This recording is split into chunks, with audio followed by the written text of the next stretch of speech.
नमस्कार मित्रांनो, मी आकाश आणि स्वागत करतो तुमचं आजच्या व्हिडिओमध्ये आणि आपल्या चॅनलवरती. Share market guide basic to advance ही आपण व्हिडिओ सिरीज चालू केली होती. त्यातला आजचा तिसरा व्हिडिओ. अगोदरच्या 2 व्हिडिओमध्ये मित्रांनो आपण वेगवेगळ्या प्रकारचे कन्सेप्ट्स पाहिले, जसं की स्टॉक एक्सचेंजेस. त्याच्यामध्ये मी तुम्हाला एक्सप्लेन केलं होतं NSE काय असतं, BSE काय असतं, करेक्ट. त्याच्यानंतर आपण पाहिलं त्याच्यानंतर मित्रांनो आपण लिस्टेड कंपनीज काय असतात, अनलिस्टेड कंपनीज काय असतात याच्याबद्दल बोललो. नंतर मी तुम्हाला डीमॅटचा कन्सेप्ट एक्सप्लेन केला होता, डिमटेरियलाइजचा कन्सेप्ट तुम्हाला आठवत असेल तर. आणि लास्टली आपण बोललो होतो स्टॉक ब्रोकरबद्दल. त्याच्यात 2 महत्त्वाचे प्रकार आपण बघितले होते. एक म्हणजे रेग्युलर स्टॉक ब्रोकर आणि दुसरा म्हणजे तुमचा डिस्काउंट स्टॉक ब्रोकर, करेक्ट. या व्हिडिओमध्ये मित्रांनो आपण IPO बद्दल बोलणार आहोत. IPO म्हणजे इनिशियल पब्लिक ऑफर.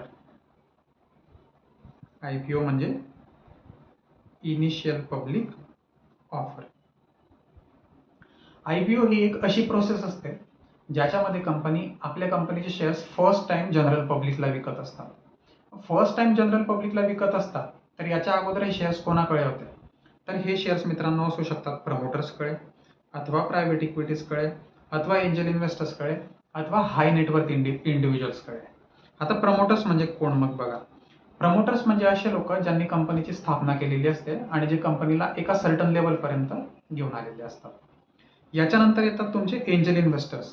जेव्हा कंपनी फार लहान असते आणि कंपनी लहान असताना जे लोक कंपनीमध्ये इन्व्हेस्ट करतात त्यांना आपण एंजल इन्व्हेस्टर्स म्हणतो. जसं तुमचे मित्र, तुमचे नातेवाईक अथवा तुमच्या ओळखीतले काही श्रीमंत लोक. याच्यानंतर कंपनीने एक सर्टन लेवल अचीव्ह केली की पुढे येतात तुमचे प्रायव्हेट इक्विटीज आणि व्हेंचर कॅपिटल. सो हे ते प्रकार होते. आता बघा, कंपनी IPO करण्याच्या अगोदर कंपनीचे शेअर्स या लोकांकडे अथवा या लोकांमधल्या काही इन्व्हेस्टर्सकडे असू शकतात. यातल्या काही इन्व्हेस्टर्सकडे जरी असले तरी काय, कंपनीचे शेअर्स जे आहेत ते लिमिटेड ग्रुप ऑफ पीपलकडे आहे. बरोबर आहे. म्हणजेच काय, company is a closed company, is controlled by closed group of people. बरोबर. आणि म्हणून अशा कंपनीला मित्रांनो आपण प्रायव्हेट कंपनी म्हणतो.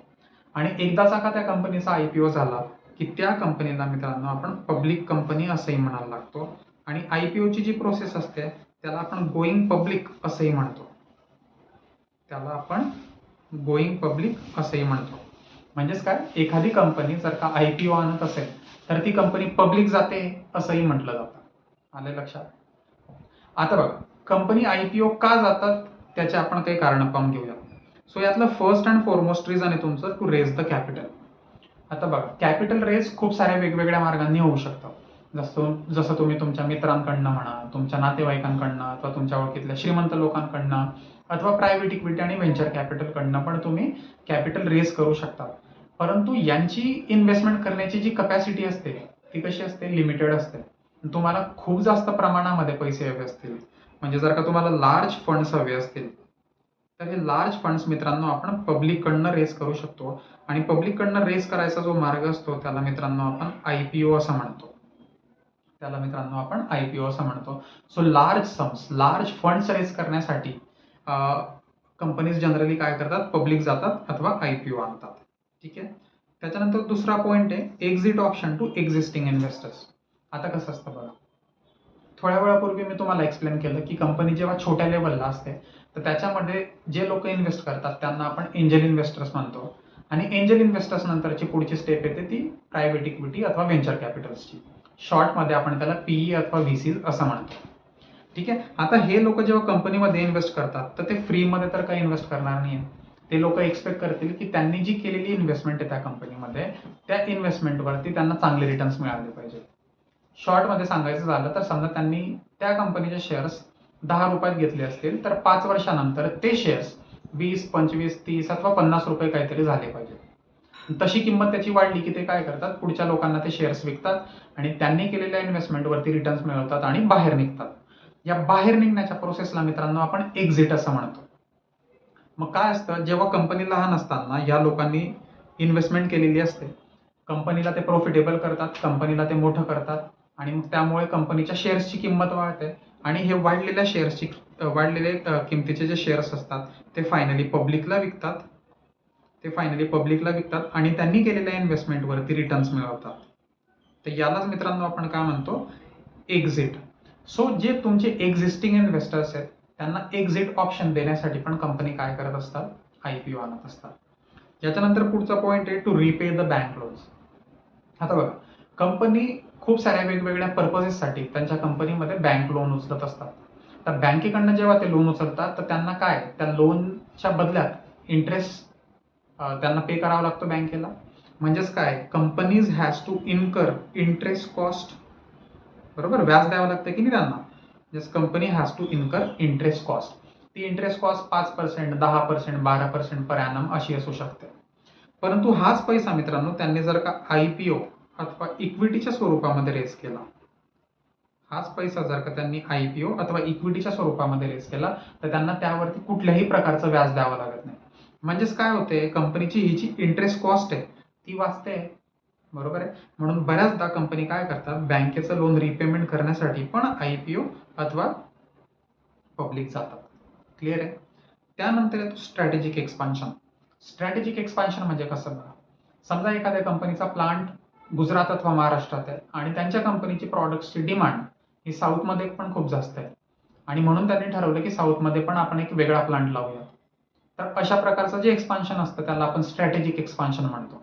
अथवा अजून एक दुसरं उदाहरण द्यायचं झालं तर समजा एखादी कंपनी आहे, ती हार्डवेअरमध्ये ऑलरेडी काम करते, त्यांनी असं ठरवलं की त्यांना सॉफ्टवेअरच्या बिझनेसमध्ये पण उतरायचं आहे. तर अशा प्रकारचे जे एक्सपान्शन्स असतात त्यांना मित्रांनो आपण स्ट्रॅटेजिक एक्सपान्शन असं म्हणतो.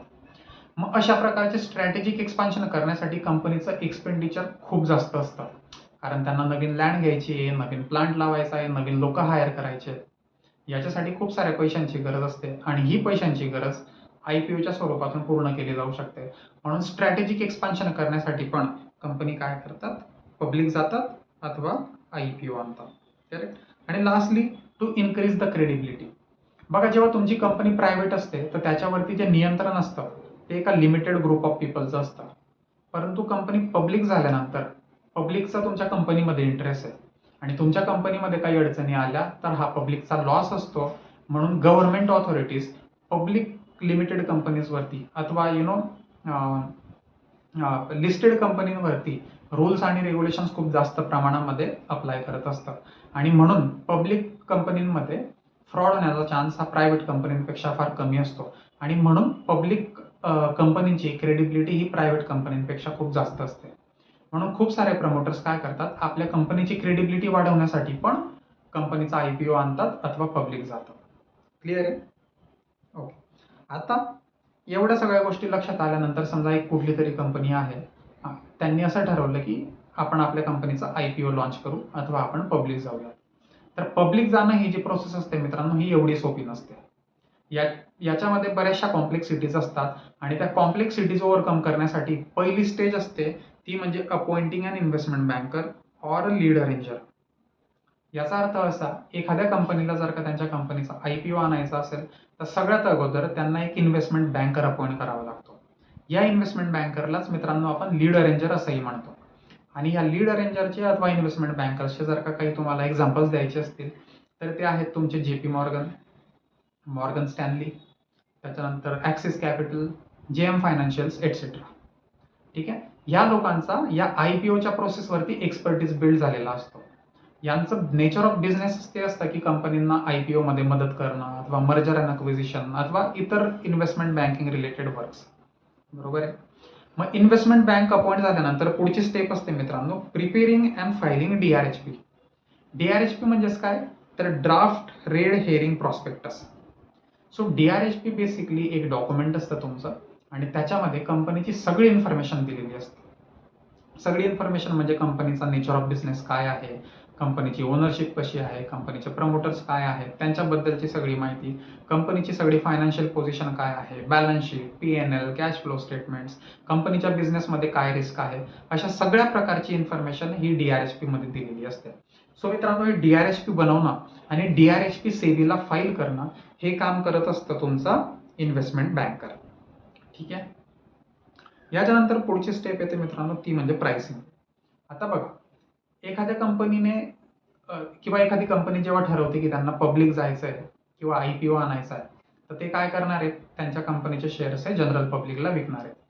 मग ते किती किमतीत विकले गेले पाहिजे, बरोबर, म्हणजे प्राइस डिटर्मिनेशन हा जो फॅक्टर असतो ते डिसाईड करण्याचं काम पण कोण करत असतं तुमचं, तर तो इन्व्हेस्टमेंट बँकर अथवा तुमचा लीड अरेंजर ते काम करत असतो. क्लिअर आहे. आणि याच्यानंतर येतो तुमची पुढची स्टेप, ती म्हणजे रोड शोज. रोड शोज म्हणजे सिम्पली एक प्रकारची तुमची मार्केटिंग ऍक्टिव्हिटी मित्रांनो. सो याच्यामध्ये कंपनीचे जे प्रमोटर्स असतात अथवा जो इन्व्हेस्टमेंट बँकर असतो ते देशभरामध्ये जातात, प्रेझेंटेशन देतात मोठमोठ्या इन्व्हेस्टर्सला, जेणेकरून त्या इन्व्हेस्टर्सने त्या कंपनीच्या IPO मध्ये पैसे टाकले पाहिजे. So this is nothing but A marketing activity. बरोबर. आणि मग फायनली शेवटचा तुमचा दिवस उजाडतो मित्रांनो, जेव्हा तुमची कंपनी पब्लिक होते आणि त्याची स्टॉक एक्सचेंजवरती लिस्टिंग होते. क्लिअर आहे. सो ह्या जनरली स्टेप्स असतात. याच्याशिवाय मी अजून एक लाईन दिलेली आहे बघा इकडे अंडरलाईन करून. ही लाईन काय म्हणते बघा, if the company shares are not fully subscribed then the investment banker has to buy the remaining shares. याचा अर्थ काय असतो बघा, समजा एखाद्या कंपनीने असं ठरवलं की मला IPOच्या माध्यमातून माझ्या कंपनीचे 15,000 शेअर्स मार्केटमध्ये विकायचे आहेत, परंतु पब्लिककडनं येणारी डिमांड समजा फक्त 10,000 शेअर्सची झाली, तर 5,000 शेअर्स उरलेले आहेत.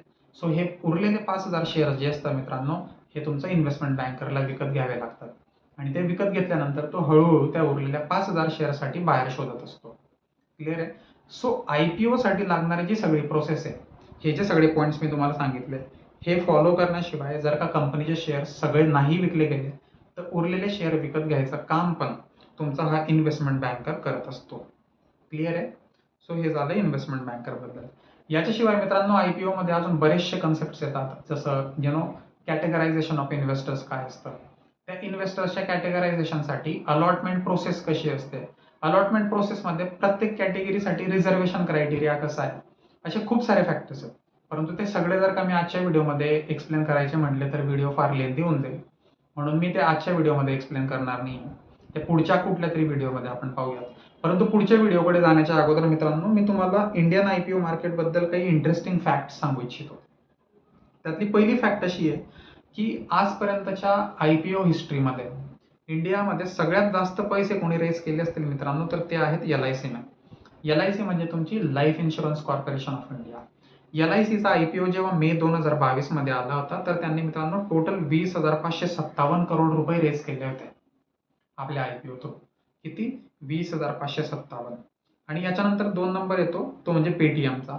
पेटीएमने आपल्या IPO थ्रू मित्रांनो 18,300 करोड रुपये रेस केले होते. 18,300 करोड रुपये. आणि याच्याशिवाय अजून खूप साऱ्या कंपनी आहेत, जसं नायका झाली, झोमॅटो झाली, IRCTC झाली.